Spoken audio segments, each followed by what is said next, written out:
Tonight on CBC Vancouver News. Deadly crash. 3 people are killed after a plane goes down in Chilliwack. Also, Thanksgiving budget bite. It's unbelievable how much things cost now. How are Canadians coping at the dinner table amid higher costs? And right now I spend like $80 in a couple things. Plus, after a deadly grizzly attack, what is behind the change in the behavior of bears? This is CBC Vancouver News.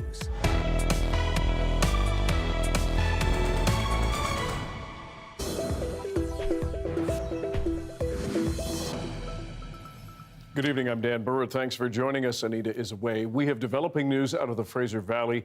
A plane crash has killed several people just outside a hotel. Janella Hamilton joins us now with more. Janella, what happened?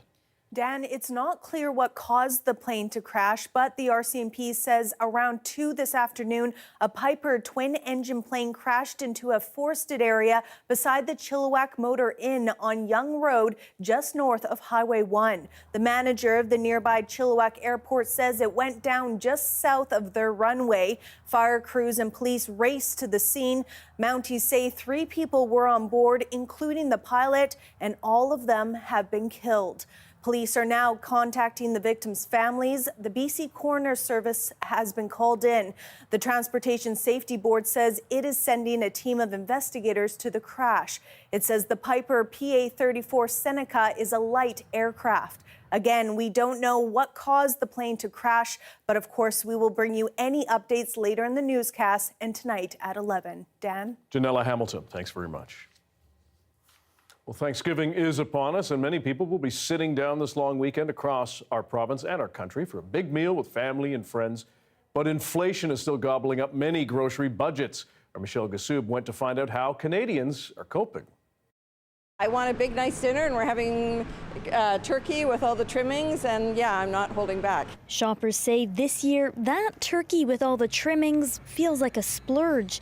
Many are on the hunt for a discount. Cranberries are on sale. I just got some cranberries, so you can't find deals, but you gotta look. Ahead of a holiday weekend where food is king, the receipts are long and the bills big. We're actually shopping for 12 people. It's about $400. This was $500. $500. For 2 weeks of groceries, for really 2 people. There is some news to be thankful for this weekend. Data from Statistics Canada shows inflation on groceries was at 6.8% in August, down from 8.5% in July. But when it comes to those Thanksgiving favorites, the cost of turkey is up 18%, squash is up 63%, and pumpkin is up 12%. Still, many say it's a splurge they're willing to make. We tend to open up a little our purse strings a little bit more and or reach a little deeper. And yeah, absolutely. It's, but you know what? The return protein on a turkey is one of the highest of all the proteins, just to let you know if you want a little trivia. If cooking a bird for hours on end isn't really your thing, there is a one-stop shop in town where you can get all the fixings plus a little something extra. So it's a poutine with turkey on it, stuffing, and topped with cranberries. So if you went to the grocery store or you don't want to cook up a whole big meal and it's too expensive, then you can come here and for under $20 you can get yourself a Thanksgiving dinner for sure. With grocery prices still soaring high, after this weekend, many shoppers will be loosening their real belts, but perhaps tightening their financial ones. Michelle Gassoub, CBC News, Vancouver. Michelle Gassoub reporting tonight. Of course, this conversation is happening on the eve of the Thanksgiving weekend, a time traditionally to express gratitude. But for many British Columbians, feeling grateful is very tough amid a cost of living crisis. Local food banks are doing what they can. We are always grateful that our community does give so much to our organization so that we can pass it on to our clients. However, when everyone knows how stretched people are. So we have so many clients that are asking if we're giving out turkeys and hams for Thanksgiving. And unfortunately, we don't have very many to pass along to our clients. So we're really having to triage who gets them. which is really hard on staff. It's really hard on our volunteers. And unfortunately, it's really hard on our clients because then they're having to try and figure out how they're going to budget that in to purchase a turkey already on a budget that's stretched so thin. So it's been really hard to have to say no, that we're not able to give everyone a turkey. So it's been really challenging. We want to be able to give a really well-rounded and wonderful Thanksgiving to every client, but when you're feeding, upwards of 200-300 people in a single day, it's hard to meet everyone's needs above and beyond what we're already giving. Planning Thanksgiving menus is one thing. Travel is another, and BC Ferries is expecting big crowds. It says the Thanksgiving long weekend is the third busiest travel weekend of the year. 2,900 round-trip sailings are planned for between October 5th and 10th. And Ferries expects to carry over 380,000 passengers and 175,000 vehicles. This weekend also sees a lot of foot passengers as post-secondary students travel home for the holiday. BC Ferries recommends people with vehicles arrive at their terminal at least 45 minutes ahead of their scheduled sailing. The RCMP says one of 2 drivers in a massive truck crash near Spence's Bridge yesterday has died. Mounties say the 2 tractor trailers collided head-on around a curve just before 7 a.m. on Highway 1, leaving debris all over the road, as you can see. One truck rolled down a steep embankment onto some train tracks and caught fire. The driver from the Lower Mainland was killed. Police say the second driver is unhurt. It's not yet clear what caused the crash, but police have ruled out drugs and alcohol. A note now about the story we're about to tell you about. It does contain some graphic sexual language. BC Conservative MLA Bruce Banman shocked the BC legislature on Wednesday, standing up and reading excerpts from a book he says is available in BC schools. The Abbotsford South MLA says he's concerned about books available to children, which he calls sexually explicit and disturbing. We have chosen to show you the moment as it took place in the legislature. And again, a warning, the language in the clip you are about to see is sexually graphic. Mr. Speaker, I would ask that the House brace themselves for the following words from one such book called Eleanor Park, and I quote, "I know you're a slut, you smell like cum, nothing but a bitch in heat." Member, end quote. Member, please do not use that kind of language. I apologize, Mr. Speaker, and I actually would retract those words. Mr. Speaker, this language is deeply disturbing. As a grandfather, it shakes me to the core when I imagine that children could be exposed to this deeply disturbing, degrading language in British Columbia Public Schools libraries. Well, Bruce Banman did retract the statement. The BC Conservative Party posted the interaction on their social media feeds, with many applauding the party for its action. We wanted to take a closer look at the book, what was said, the controversy the incident has sparked, and the political change in the legislature this moment signaled. John Hernandez has more. High schools in BC offer stacks of young adult books to teens, including this one, referenced by MLA Bruce Banman. It's called Eleanor and Park and was written about 10 years ago. The book is really about feeling completely alone and isolated. This book actually won the Prince Award, which is a pretty big deal. This librarian gave me a crash course on what the novel is about. It's actually this very tender story of 2 ostracized teenagers who are bullied, who experience racism, one of them. Ozerny says the author of this love story doesn't shy away from strong language, which emerges in select chapters when its characters are subjected to verbal abuse. A lot of the intense language in the book is actually what resonates with teenagers. When the book first came out, teen readers were saying, hey, this sounds intense, but this is actually indicative of some of the stuff that we hear at school. The excerpt read by Banman in the legislature actually contains quotes from 2 different parts of the book, the words said by the lead character's bullying stepfather. The passage is really not representative of the tone or feeling of the book. Books like Eleanor and Park, even though they can have some strong language, they can have some content that parents can absolutely object to, but these books teach us empathy and compassion and point of view. Have I read the entire book? No, I have read parts of it, but I have not read the entire book. The conservative MLA contends this book is available to kids as young as 11 years old in Abbotsford. It is in the library and they have access to it. CBC News reached out to the Abbotsford School District but did not receive a response. Still, Ozerny says the book is meant for teenagers and typically assigned in consultation with parents. Just by having these books on the shelf with this stronger language does not mean we're simply handing them out willy-nilly.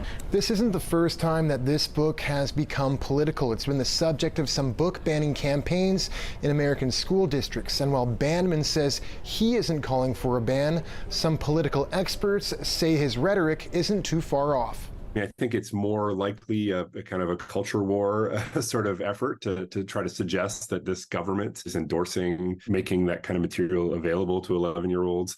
This political scientist says the move is likely meant to distance the BC Conservative Party from BC United and target voters who oppose sexual orientation and gender identity policy in schools. The heart of conservative voters in BC is up for grabs, and these are identifiable kinds of policies that you can try to use to swing those voters. BC United's leader has since vowed to keep learning materials age appropriate. That's the biggest complaint that most parents have. So while I can't speak to that specific issue, I can tell you that there are legitimate concerns out there. While BC's premier calls it a political move that takes attention away from more important issues. To have culture war distractions, frankly, and people trying their best to drive wedges between British Columbians is not something we should tolerate here. This teen novel, a symbol of a shift at the BC legislature, which now has 4 parties vying for power. John Hernandez, CBC News, Vancouver. A grizzly bear attack killed 2 people in Banff last week, and that deadly encounter is top of mind for some hikers right now. Renee Filipponi tells us why this time of year can be dangerous and what's behind some changes in bear behavior. Enjoying the changing colors of the fall comes with a risk here: bears. We never want to encounter them, but if you do, we just, you want to just no precautionary, back away. You're in their space, just remembering that, and just stand your ground. I think is a safe bet with both the black and the grizzly. Alberta Parks has issued 2 notices after encounters in Kananaskis country, west of Calgary. This is video shot in West Bragg Park. A grizzly is on the chase, looking for its next meal.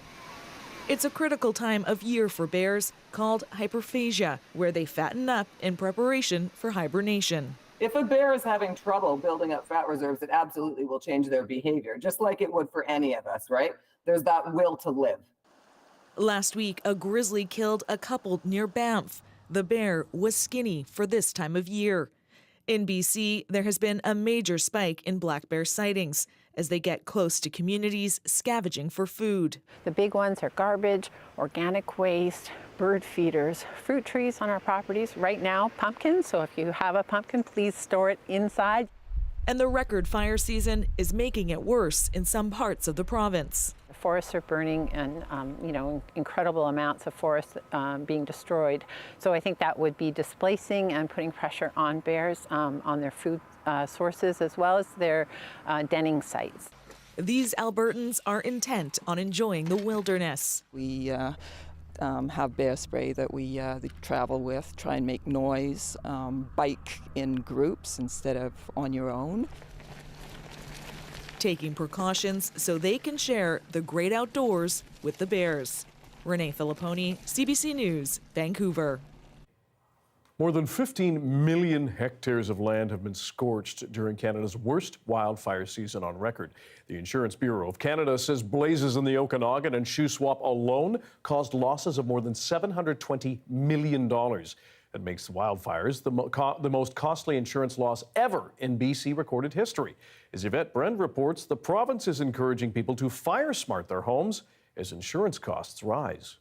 Alison McLean didn't see much smoke around her little piece of Kamloops paradise this fire season, but she says she felt burned when she went to renew her insurance. I thought, this is ridiculous. I feel that the insurance agencies are just making up the rules as they go.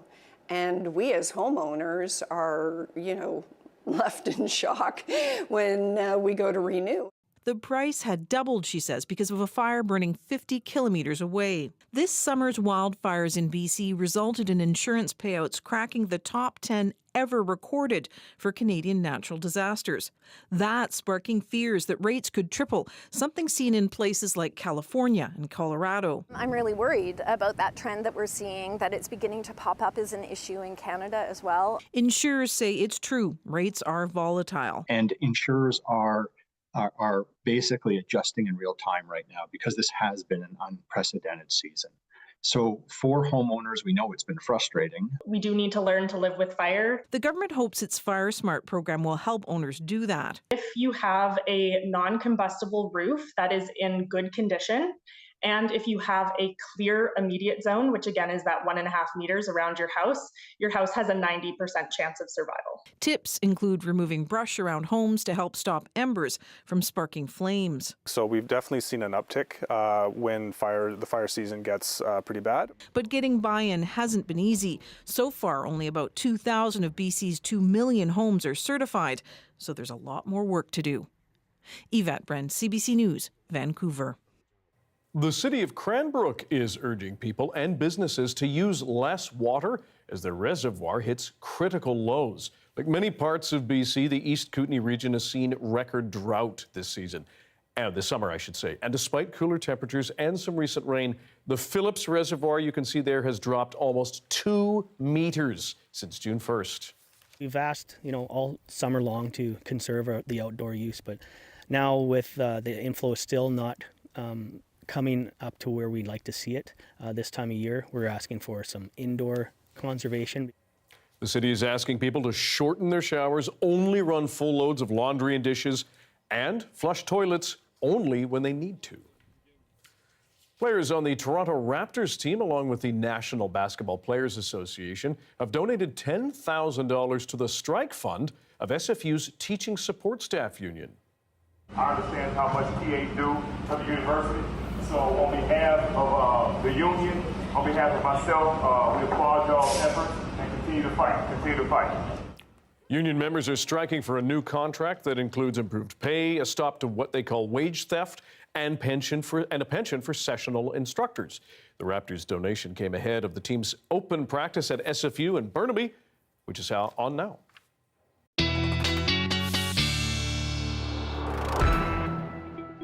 Darius Madavi joins us now, out and about amongst the spirits with a first look at the weather. How scary is the forecast compared to where you are?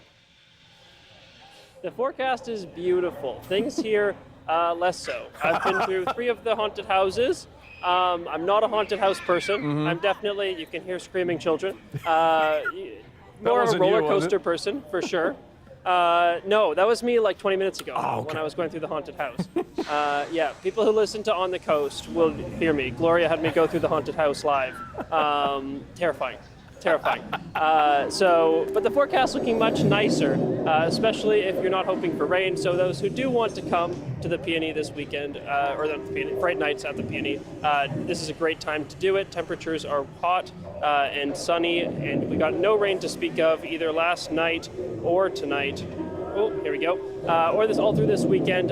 Sunday night, small chance that we start to see some rain, but over the next 48 hours, nothing. So this is a great time to come out if you're going to. We'll take a look at the temperatures later this hour, but it's looking pretty much clear across the province. And tonight in Vancouver, we have beautiful temperatures, and heading into tomorrow, more of the same, well above seasonal. So unless you count that as scary, I think we're looking pretty nice, Dan.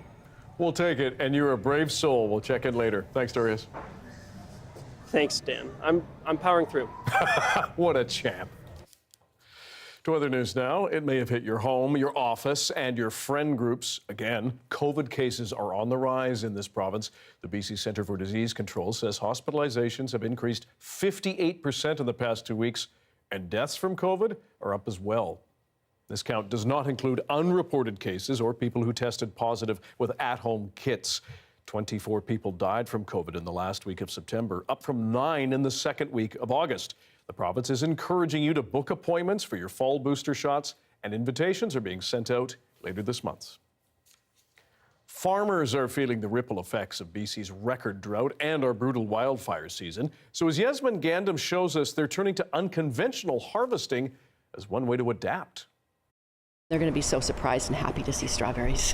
Berries like this one will blanket this greenhouse come the holidays, an unusual sight at Christmas dinner. Could this potentially be the future? I think so. I think more and more we're going to have to ensure our food security by protecting it in ways that we do in a greenhouse, for instance. Researchers at Kwantlen University's Institute for Sustainable Horticulture in Langley are growing berries out of season. With a $1 million grant from the Weston Family Foundation, the family owns Loblaws and Shoppers Drug Mart. Scientists say it's sustainable. 2 ceilings, basically, of insulating air. So it's an energy screen. And then that'll help keep it warm in the winter here, and we'll use less natural gas or solar or whatever we're using for heat. It's one way to keep farming during the winter, especially as climate change poses more threats through drought and wildfires. We tend to have enough water for agriculture in BC around the Fraser River because we have a big river, but not all areas do. And the prairies in particular, when they have a drought, if you're far from a river, you're going to be you may not have enough water for irrigation. AI technology also makes it easier to grow with less labor and more efficiency. With these kind of sensors, it's kind of you sit in the office and you get a good idea what's going on with the plants, with the microenvironments in the around the plants, and just makes it easier to monitor them. He says AI is already in farming through self-driving tractors and robotic planters, but it is expensive.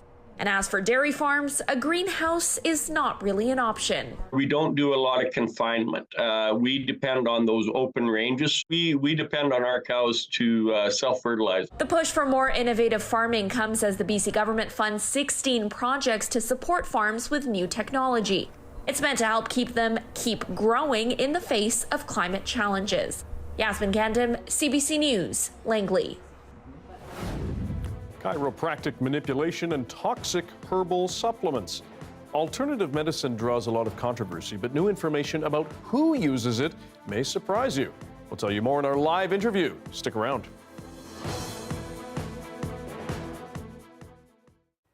Hello to everyone watching our commercial-free live stream. Thanks for being here. A Saskatchewan welder is making a name for himself with silverware art sculptures, hammering, bending, and melting pieces that range from a small dragon to a life-size replica of the T-1000 from Terminator 2. I take unwanted silverware or stainless, any kitchen utensils, and I make them into art pieces. Basically, I'll start with even picking up a spoon and just moving stuff around together, seeing what I can shape with it, start bending it. Sometimes I start creating one thing and it turns out to be another thing. It just takes over and I can see it coming together, so I just keep carrying on that process. The first thing that I built was a dragonfly for my wife, and it was made out of actual silverware. And I found out real quick you can't weld silverware. Somehow it kind of melted together and it became what it was, but then I realized you have to make it out of stainless. I see a spoon and a fork and a glass. What do you see? I see endless possibilities. I've got totes and totes full of cutlery that is just waiting to be shaped into something. And it'll tell me at the time what it wants to be. I had a friend, he got into an accident, his son, and I was welding with him at the time. We had a big project for the university, and it was actually using stainless. And the stainless job actually happened. We were building it during the accident, so I took over the job while he was looking after his son. And that's kind of where I learned how to weld stainless. And you took it on And then there. took on from there, and this is what I get. Little chicks, one in an egg. I found people like 3 things, either shiny things, rusty things, or colored things, like paintings. I'm not a painter. I do like the rusty things, but the stainless, for some reason, it just shines. And you can do a lot of stuff with it. You can put it outside, you can put it indoors, you can put it anywhere.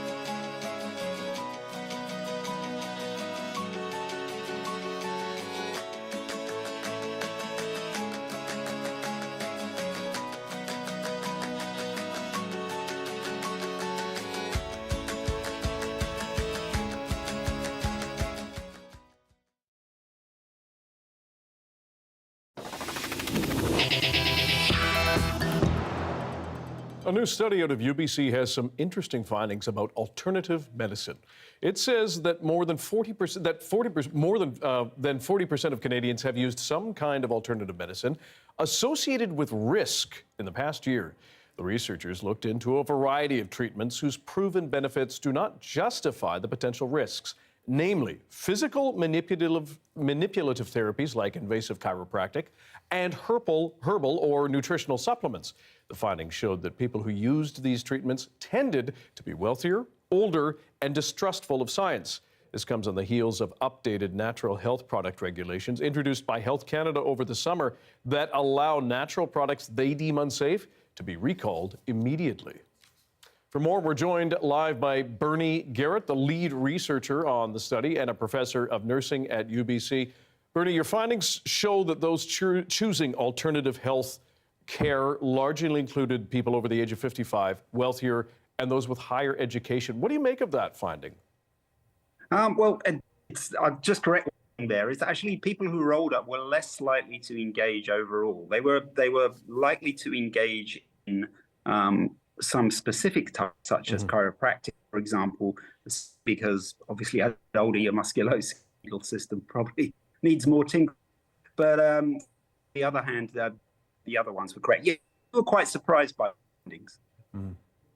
And is there any particular reason why you think those are the findings? Like, what's behind that? Well, it's an interesting issue. I mean, we were surprised, and we'd identified this together with my colleagues at the Alberta Law Institute, and we just basically identified that a large number of people are engaging in these risk-associated health practices.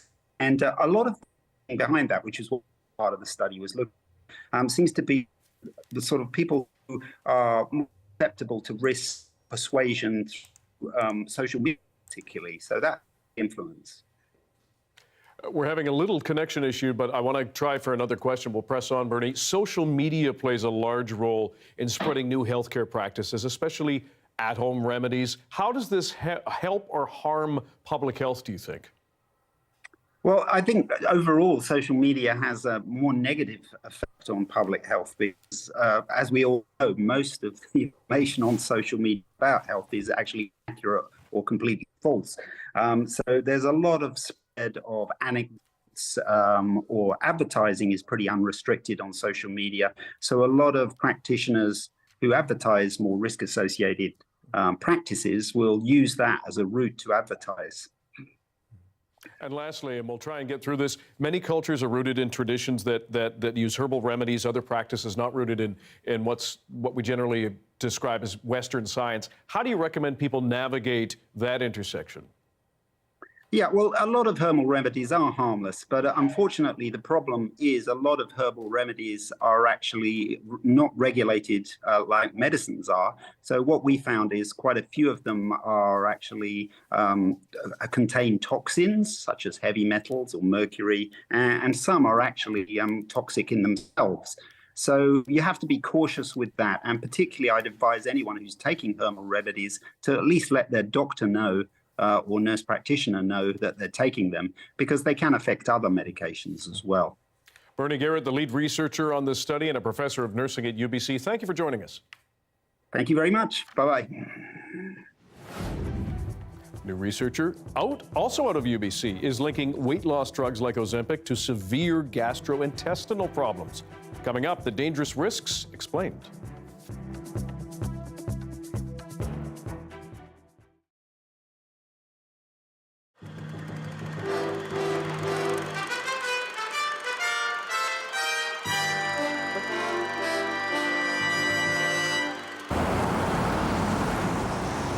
Those people who think New Year's Eve is just a big anticlimax? Do you spend all night wondering why you paid so much money and why you're wearing a cheap suit to hang out with people you don't even know? Well, I agree with you, so I figured we should take a look at some of the things I won't be doing for New Year's this year.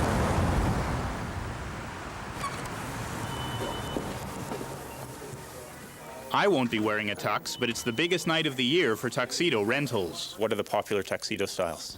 This is actually the most popular here. It's a 3-button notch, similar to a suit-like. And do you have any left in my size? We absolutely. Yeah. So let's go try it on.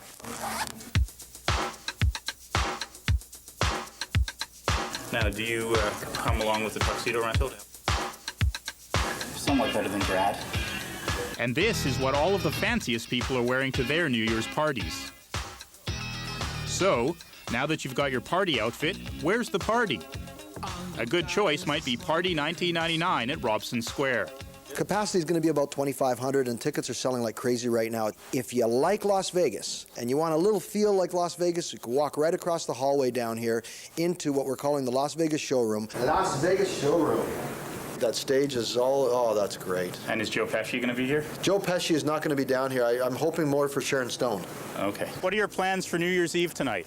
Get together with a few friends and probably head down to Bar None, I think. Gathering with my family. I'm going to be partying like it's 1999, just don't know where. Meditate, pray. You're not going to party like it's 1999? I'll wait till the year 2000 for that, buddy. New Year's Eve is also the biggest night of the year for video rentals. At Videomatica, they double their normal volume. So now what video can I get to kill a few hours tonight? Here's a good one. JFK, director's cut. That's a few good hours. Let me take this one and get them to check it out for me. Oh, it's reserved for tonight already. Reserved, okay. Now here's a good one. Outbreak, all about viruses. My favorite for a New Year's Eve party. Ooh. Do you want the bad news? Reserved as well? It is reserved for tonight. No JFK and no Outbreak, but I bet they have a very Brady sequel. Do you have this one? Oh, very Brady sequel. Oh, lots of those. And if somebody comes in at 11, are they going to get the movie they want? I got to get a party hat. That's probably all. So that's just a few of the things happening in Vancouver on New Year's Eve. And if you're in my neighborhood at about 12 o'clock, well, don't bother knocking on the door, because I'll be in bed. Daniel Getz, CBC News, Vancouver.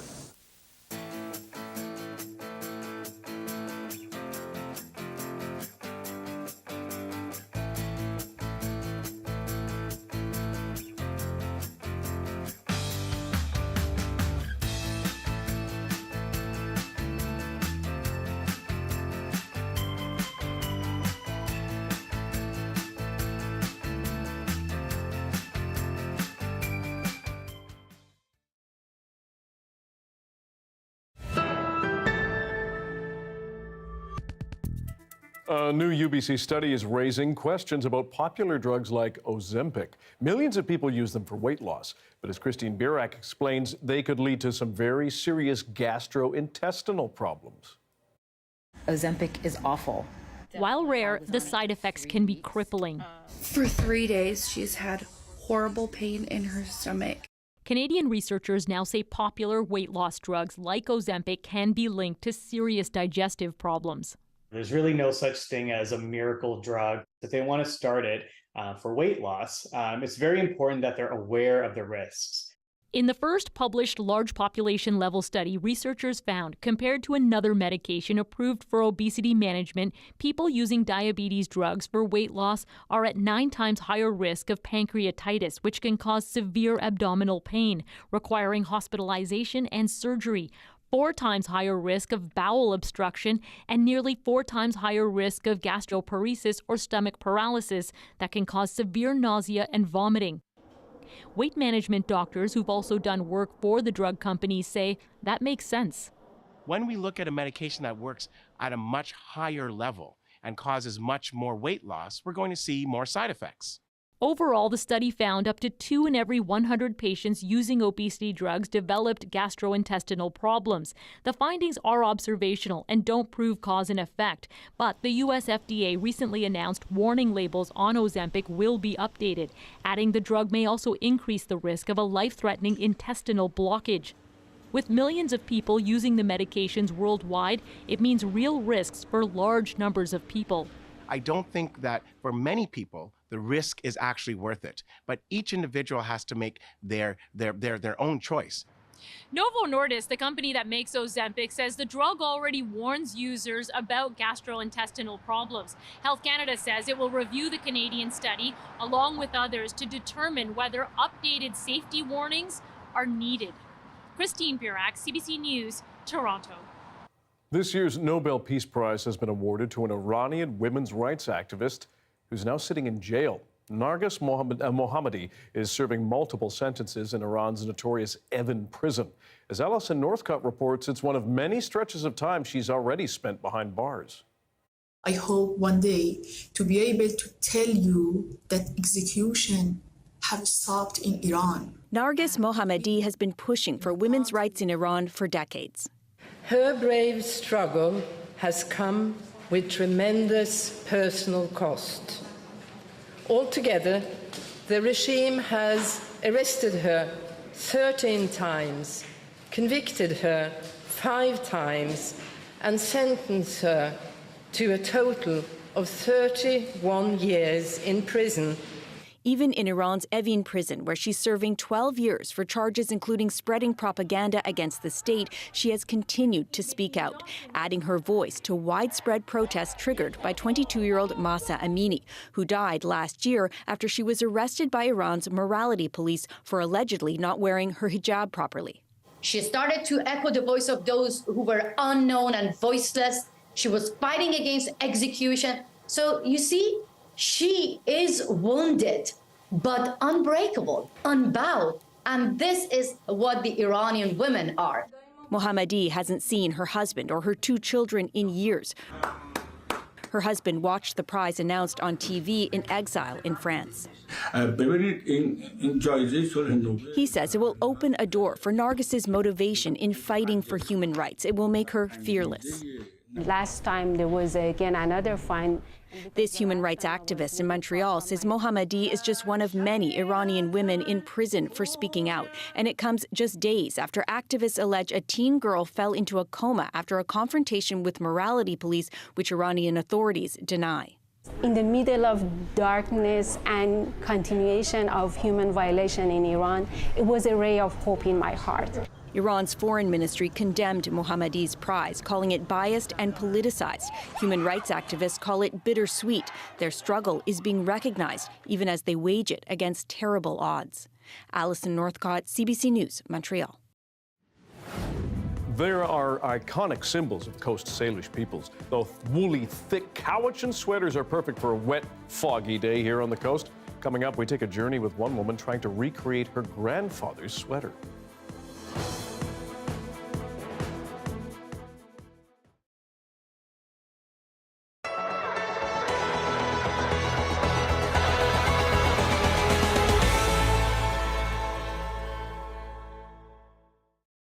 It's all taped up all over in there. This is what Lisa Palmer has to do to keep cockroaches and bedbugs out of her apartment.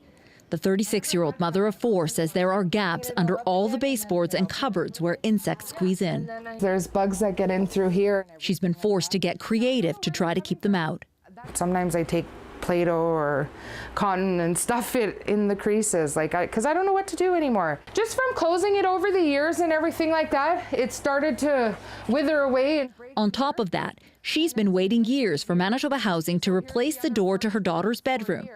There are no covers on her electrical outlets, which Palmer fears is a fire hazard, and there is mold in her bathroom. But I just give up asking because Nothing's getting done. Nothing's getting fixed. This is broken into almost every day. Things are no different up the street at 444 Kennedy. Ted Chartrand says mail is stolen almost daily, forcing tenants to have theirs sent to a post office instead. There's graffiti on just about every wall. Chartrand says as soon as it's painted over, more appears later that day. He says the stairwells aren't safe and smell like urine because people sneak into the building to sleep there. He's so fed up, he wants to move. It's just not a place to be living. I can't even believe they're even renting the place. This place should be shut down. Things are so bad at this building that Manitoba Housing has stopped placing people here. A spokesperson for the department says they've taken steps to address issues at 444 Kennedy, including hiring a 24-hour security guard and evicting tenants engaged in criminal behavior. Between April 2022 and early January 2023, there were more than 23,000 calls to Manitoba Housing about maintenance or service. That's an average of 81 calls per day. The tenants we spoke to said often those calls go unanswered. There are currently more than 5,000 people on a wait list to get into Manitoba Housing and 2,000 vacant suites, 75% of which need repairs or renovations before being rented out. Manitoba Housing says people on the waiting list are placed based on needs, with priority given to those escaping gender-based violence or experiencing homelessness. That was originally a storage room. Savannah Heward lives in a 3-bedroom apartment with her husband and 4 kids. There isn't enough space, so she's cobbled together 2 makeshift bedrooms in the storage area, while on a list for a bigger place for the past 2 years. They just keep telling me that I'm approved and they're just waiting for a property manager to call me. My room / supposed to be living room. Lisa Palmer knows what it's like to make do. She and her 2 youngest children sleep in the living room because she gave the 2 bedrooms to her teenage daughters. There's an empty 3-bedroom suite on her floor, but it's been boarded up for years because Manitoba Housing hasn't sent anyone to fix it. I rely on Manitoba Housing. I mean, this is all I got at the end of the day. While she's grateful to have a place to live, she's hoping one day Manitoba Housing will be able to meet the needs of her growing family, because without them, she'd have nowhere else to go. Caroline Bargood, CBC News, Winnipeg.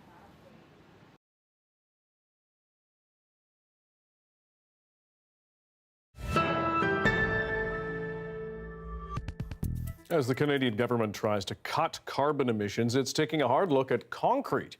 The industry accounts for up to 8% of global emissions. Now, a factory in Quebec is trying to be part of the solution. As Rowan Kennedy explains, it's selling a cement-free, carbon-negative concrete. For more than 50 years, Patio Drummond has used cement powder. It's an excellent way to bind water with rock, making concrete. But producing cement is one reason why construction pollutes so much. These blocks could be a solution. They're held together with the waste product from making steel instead of cement. In this curing chamber, CO2 is trapped inside the blocks. And as we inject this CO2, the calcium carbonate forms, and that's what binds the concrete and make it hard. An independent firm says carbocrete blocks are carbon negative over their life cycle. The company behind the technology says the carbon trapped inside offsets the CO2 released by making it, a greener alternative to concrete blocks made with cement. Every ton of cement produced, there's a ton of CO2 produced, and so if you look at the entire road brine production, you're looking at 8% of GHG or, about 4 gigatons. Last week, Patio Drummond put carbocrete blocks on sale for the first time after years of testing and investing tens of millions of dollars into the equipment. We use the same aggregates as we use in a regular block. The distributor says they account for 1/10 of the cinder blocks it produces. Girardin says there's already demand, even though they sell for 30% more. The test we've done shows that the longevity or the durability of the products is the same or even better than a standard block. I don't think one product will revolutionize the industry. This material science professor says carbocrete blocks are a step in the right direction. In my opinion, there's no one single solution to solving our CO2 emission problem. So I really welcome any and all new technologies that can fill a niche. These 2 curing chambers can make 2,400 carbocrete cinder blocks a day. Patio Drummond hopes to double that within a year. Rowan Kennedy, CBC News, Drummondville.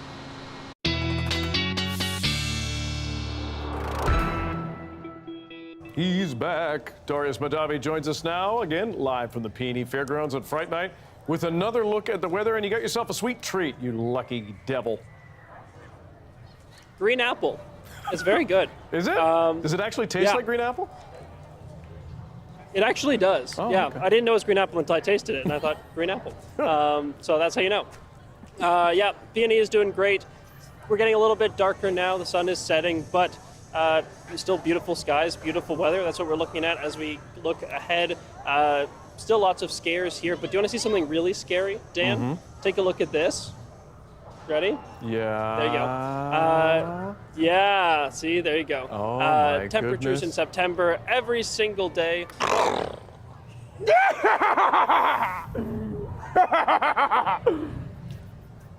Okay, that was great. Temperatures in September every day. Fart. Egg. Thank you. Great. Temperatures in September every day of 1.5 degrees Celsius or more above the pre-industrial average. And that's really scary, is what I was saying, until I actually got scared. And then I take it back. Great. Let's look at temperatures here in BC instead. As you might expect, I'm a little bit frazzled now. Temperatures tomorrow, beautiful, probably going to be our peak. Heading into Sunday, they start to come down a little bit, moving from west to east as that system starts to move in. So temperatures come down a little bit, but still warmer than seasonal here in Vancouver and across really the south coast. And then Monday, we see it really come down as that rain starts to come in for the coast. If we zoom out province-wide, you can see a pretty similar trend. Tomorrow, temperatures very high. Start to come down a little bit for the coast especially, staying pretty warm in the interior and then coming down a little bit further for Monday. So looking pretty nice across the province. Tonight, temperatures once again above seasonal, meaning we're going to stay pretty warm. A little bit of cloud still, but that clears out for tomorrow morning for a sunny day across the province. Really nothing but sun except for in the very northern reaches of BC. And that's pretty much everything we talked about here in Vancouver. A few sunny days. I'm still scared, so I'm just going to jump out behind me again. And then rain starts Monday, carries into Tuesday, and very likely on Wednesday as well. That's all I've got for you, Dan. So, turn around for just a sec. You're fine. There's no one behind you. I'm looking at it right now. Go ahead. See? You're covered. You're Thank you. a very good sport. Now, glad to see it. If you've still got it in you, we're going to start something new with Darius. Fun Fact Friday. So what tidbit do you have for us today? I have a Thanksgiving-themed fun fact. So, Dan, what's on the centerpiece of your Thanksgiving table? Turkey? I was going to say a bottle of something, but yeah, sure, let's go with turkey. Great. Well, instead of turkey, if you want just the same amount of food, same amount of leftovers, you could go with velociraptor, because velociraptors are more or less the same size as turkeys. Ooh. There's your fun fact. I know. So if you've seen Jurassic Park, it is lying to you. They are not 6 foot tall, man-eating geniuses. They are smart for dinosaurs, but that means about as smart as a chicken, and they're about this waist high. So yeah, pretty much the same size as a turkey with a long tail. Fun. And I'm going to assume probably lingonberry sauce or a nice gravy to go with that? Ooh, very nice. It might be a little bit dry, so yeah, you need something to moisten it up. Or some green apple. Who knows? Ooh, green apple.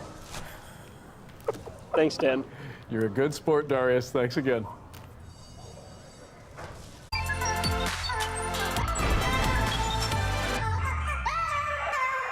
It is a journey to discover her roots through knitting. Mary Galloway is trying to recreate the Cowichan sweater of her grandfather, an important Coast Salish chief.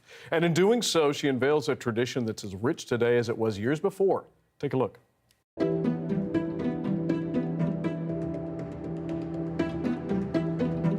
Cowichan sweaters have been around for over 100 years, and they've made their way around the globe, and they've become a monumental part of this side of the world. The elders and the knitters who make them are some of the most precious, strong, resilient, creative, funny, and heartwarming people in the entire world. Cowichan sweaters, to me, are a perfect illustration of the innovation and adaptability of our elders and our ancestors. It's the ability to have the freedom to express your own self within your artwork. To keep our traditions going, that'd be amazing. Knitting is a part of life. My grandpa was chief and council for over 40 years, and he has done some incredible things for our community. A lot of the photos that I have of him are in this sweater. I never really got the chance to know him. So hopefully, while I go on this journey to get a sweater recreated in his honor for me, it will bring me closer to him. He was such an amazing chief. He really honored and loved and took care of our community. Your grandpa, Dennis Alphonse, he was the greatest chief ever.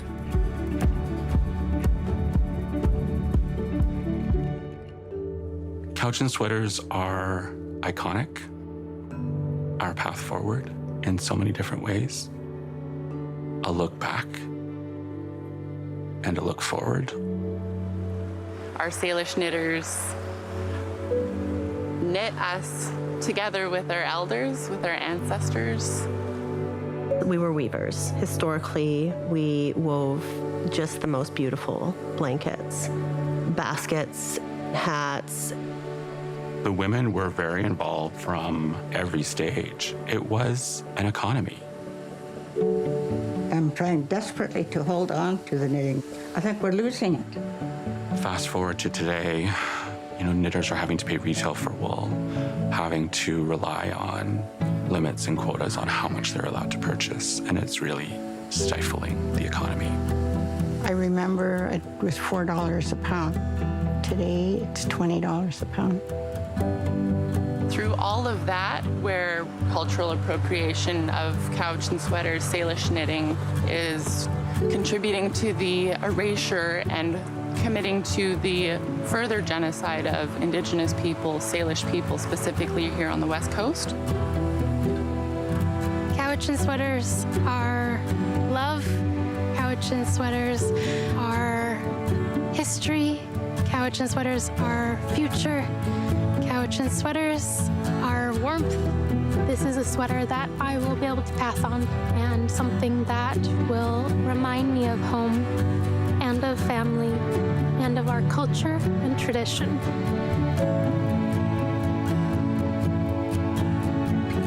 I think that moving forward, it's really important to not lose what our ancestors and what our grandmothers and great-grandmothers did for us, to keep it alive.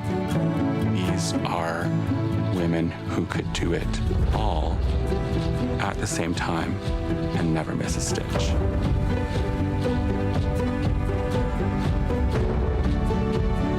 I'm very proud and honored to have our fourth generation of knitter here to continue to carry on our tradition.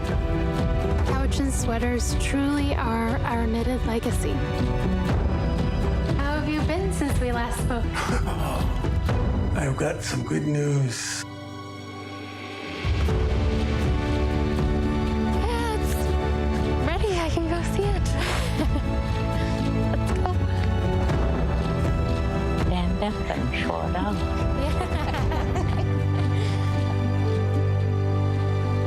Couch and sweater is what kept us alive. You can watch the full film, The Couch and Sweater, Our Knitted Legacy, tomorrow night at 8 p.m. right here on CBC Television, and stream it anytime on our app, CBC Gem. A lost locomotive and the Penticton man who was involved. We're going to show you more from a documentary. Stick around.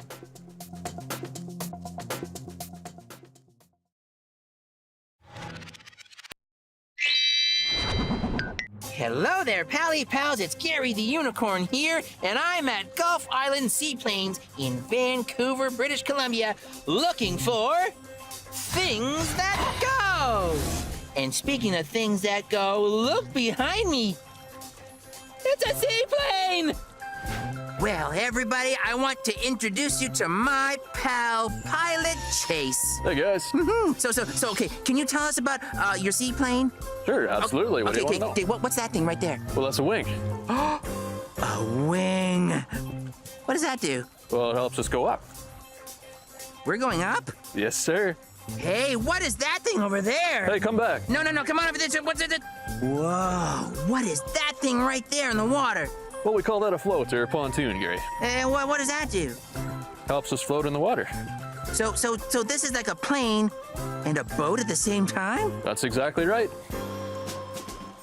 This is amazing. It is. Oh, wait a minute, there's something sticking out the front. Let's go look at that. Yeah, this thing, Chase. Well, what is that thing right there? Well, it's a propeller, Gary. Yeah, propeller? Well, what does that do? It's attached to the engine and it spins, helps us go forward. It does? Yep. So that thing makes us go? Yep. Whoa, this is really cool. I have another big, gigantic question for you, Pilot Chase. Well, what is it? Can we see inside? Sure. Woohoo! Come on, shake a leg, Chase. Let's go. Okay.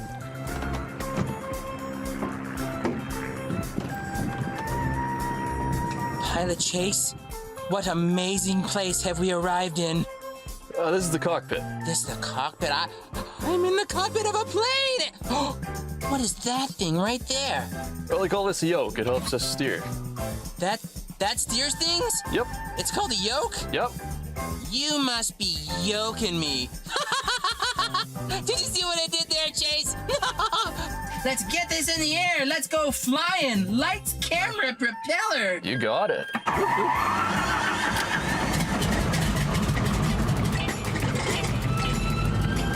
Oh, yeah. Oh, yeah. Whoa. Whoa.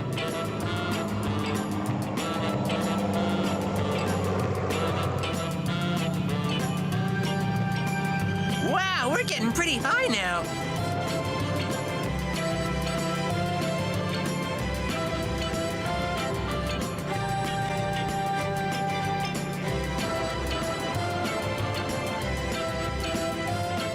Coming in for a splash landing! Oh, watch out for that seal! Woo! Phew!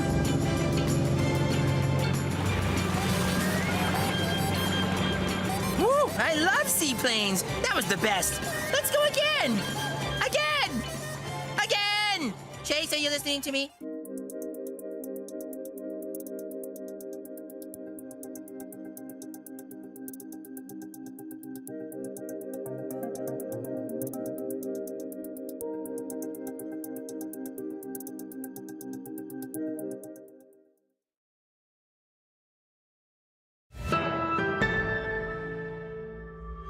A Penticton man got a very special present this week to celebrate his 100th birthday. A private screening of a new documentary he plays a starring role in. As Brady Strachan shows us, the file chronicles the search for a long-lost steam locomotive and his connection to it. You couldn't see any survivors. So this is the story our wives got. No survivors. You can imagine what the wives were thinking. It's not every day you get to see yourself on the big screen, and for Bill Chapman, it's once in 100 years. Makes me feel old. Chapman is the star of a new documentary called The Last Stop. The film chronicles the story of CPR steam engine 3512 that was lost in Slocan Lake after it tipped off a barge and into the dark waters in 1947. Filmmaker Colton Wilkie set out to find the locomotive, and on the way, he found Chapman, the last surviving member who was with the train the night it sank. We finally had a witness who was there that night who could tell us what geographical features he saw when it went down, where he thought it went, and just also what happened to him and the crew that night. Set in the Slocan Valley, the film explores the history of the region and the importance of the railway to the mining community. The documentary follows the filmmakers as they search for the lost locomotive, using sophisticated underwater equipment to explore the dark depths of Slocan Lake, hundreds of meters below. We knew that just covering the diving and kind of the technical aspects of that would be interesting, but we also figured that we could count on a bunch of just really interesting points of view on kind of the local folklore. It was near the Cape Horn Bluffs. We're old school, but we love what we're doing. This week, the filmmakers held a private screening of their documentary, an early birthday present for Chapman, who turns 100 on Saturday.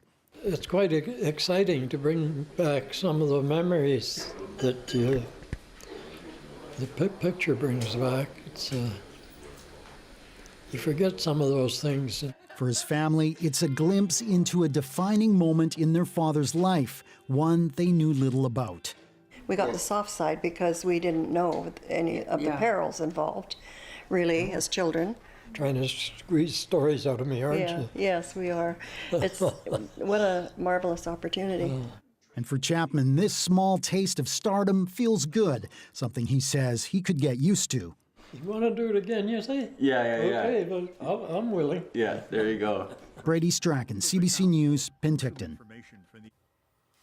Thanks for being with us tonight and this week on CBC Vancouver News at 6. You can watch this newscast on CBC Gem, our free app, as well as on YouTube and our website, cbc.ca/BC. Janella Hamilton will have your late local news at 11 o'clock, right after the National. Good night. Enjoy the weekend. Happy Thanksgiving.